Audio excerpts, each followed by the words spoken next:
Wow. So let's take it back a step here before we go on, because we got some valuable books that I want to talk about. But I wanted to do a big thank you to all the members of the Comic Fam at Megacon who came out, went to the booth, went and said hi to us. All the members that we met. It's like one of the highlights of any show I do is getting to meet you in person. Such a special thing. And it was a very chaotic convention. Internet problems are happening. Our hotel, although it was connected to the convention center, took like 15, 20 minutes of hustling to go back and forth between the rooms. So the next thing you know, you're like running in like 80-degree weather, and it's humid as all hell in Florida. And I didn't bring a freaking dolly, so I'm running around with the short box. It was pretty crazy. So glad I didn't go. But what I can say is, holy crap, Whatnot killed it. Like the booth here, I have a video that a member snapshotted, but this is what it's like at conventions right now. We have Whatnot streaming at booths. We had some members come out, and that's me right there. And I'd be giving away stuff and all that. So, I'm breaking from the stream, doing giveaways, but like, look at this whole room. It is so amazing. I was surprised to see their setup. They had a really cool booth with what do you call it? Inlaid lighting, the yellow lights, and everything just popped. It was very professional looking. It was a lot of fun. It was definitely a lot of fun. We also, I gave away multiple books over the course of the weekend. This was a very humbling moment. Shout out to Carnivore Comics. That's Sean right there. But we gave away over $3,000 in comic books to Comic Fam members over the course of that weekend. Whether it was single issues of exclusives worth $20 or $50, or the Invincible #1 first print that we gave away on Friday, the Avengers 57 first Vision that we gave away on Saturday, or the first and second appearance of Shang-Chi we gave away on Sunday. And it's such a cool thing to be able to team up with a business that really cares about comics. Whatnot was there. They made their presence known. And you get the kind of creators that they had there, such as James Tynion, such as Kevin Smith even showed up. Like, you get these professionals there because they also see just how amazing of a community that's developing over there. And they proved it by bringing the heat to the show. I have to show you something else that is just, it's pretty hilarious. Look at this. This is Guru. They brought a claw machine in Toy Story, Yeah. The claw. Well, they put a bunch of slabs and comic grails and just random pop toys and stuff at the bottom of this pit. And they were strapping people who waited in line. This is the Guru. You can see this on Instagram to an audio fam, but the Guru is literally getting strapped up. He's putting a helmet on, and they're going to lift him, suspend him in the air. This is, guys, if you've never been to a convention, this may just seem like something silly. But if you've been to a convention, seeing the Guru the way we are right now is something you've never seen at a comic book show. And he's literally being suspended down into this pit.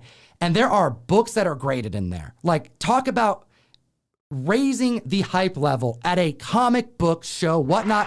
You damn killed it. Who even had that idea? Let's make a big pit full of stuff and just string people up and drop them in like a crane game. It's got to be like... it's just Genius. The Whatnot. It's the Whatnot crew, man, and everybody over there. So big shout out to the members. And one of the bigger moments of the con for me was getting to meet James Tynion. All right. And you can see on my Instagram, I don't see why it's not, I don't have the video here, but I'll just tell you about it. But there's a brief little video I made, a live stream I did when I hosted a James Tynion signing. And I want to just give credit to where credit's due, because members wouldn't know this otherwise. But I was there. I sat and watched it take place.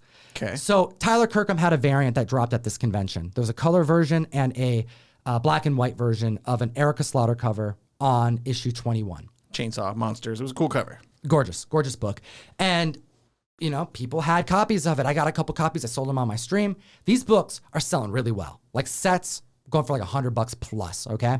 And the prices at the con fluctuate from the con. Some are going up, some are going down, but these are strong selling books, right? James could have sold the copies on the stream for what they were selling for, which was like $50 for the color versions, and at the time, $75 for the sketch versions. And those are like competitive pricing, because the books would go up from them. And they knew that the prices were going for these, like that's what they were going for. This is on the art representative, the company, Scott's Collectibles, Whatnot stream that this is all taking place on, okay? Right, so this was somebody else's stream that James was doing a live signing on, and you were interviewing him. And that's his art rep, so it's his stream. Cool. Yeah, if James is going to go on Whatnot, it's going on Scott's Collectibles. He was not on the Comictom No, Whatnot not channel. at all. You were on theirs. No, I was hosting on theirs, Right. right? Trying to help entertain the fam. I get a chance to talk to one of my favorite writers of all time. And he could have sold these for just under what the market was, competitive pricing at the convention, $50 and $75 a pop. But this stream was for signed copies. People were waiting upwards of 3+ hours to get a signature from him at this convention. And he could have charged more. That's what most creators would do. I mean, you're spending an hour signing books, so you up the price accordingly. What do you typically charge at the convention, So he could have charged more, and that's my point, is that he could have charged more.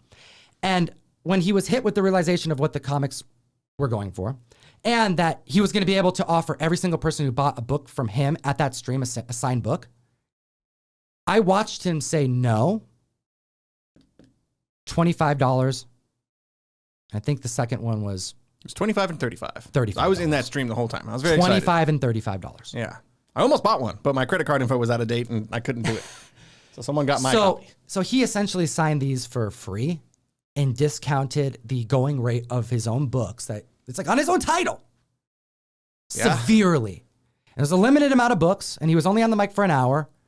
But in that moment, I saw someone go, how little can I charge for this? I'm going to hook up my community, my fans, the readers, the collectors. He did it for the comic fam, and he did it without hesitation.